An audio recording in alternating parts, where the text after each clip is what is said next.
A great game against the Olympic champions, Canada, who pushed England all the way. Is that exactly what you and the team needed?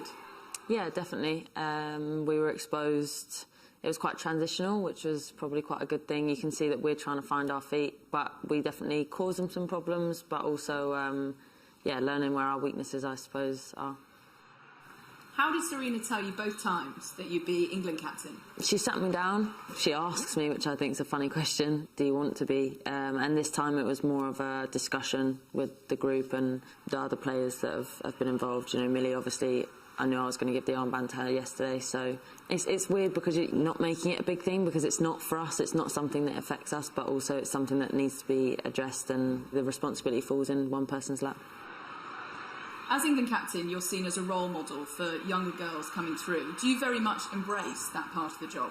I think so. I think you have an extra responsibility. Like, it's a position that is so highly respected by everybody else. Us as a country make the position and the role what it is. It doesn't normally come from within, so I think that I understand that, and I've understood my role as a female footballer. I think all of us are on that wavelength, you know, maybe, which is slightly different to the boys in terms of we have a job to grow the game, and this responsibility when I'm here, it does maybe heighten it, but I think that we were all doing that anyway.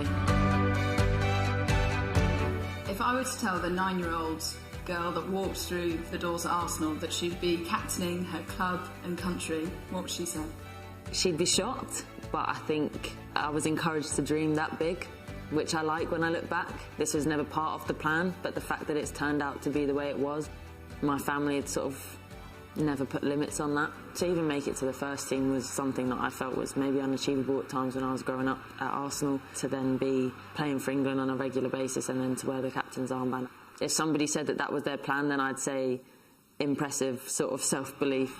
My dad's Spurs, my mum's Arsenal, so me and my mum have a lot of football connection. We're always at football together, but to tell your parents that you're going to be captain for your country, it means almost more to them, because everything's worth it. They've done everything for me, and I get to repay them with such a lovely moment every time.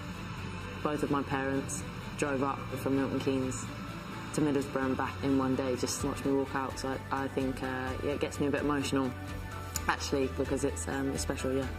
I know you want to create a legacy at Arsenal, but what about England? What would you want your legacy to be?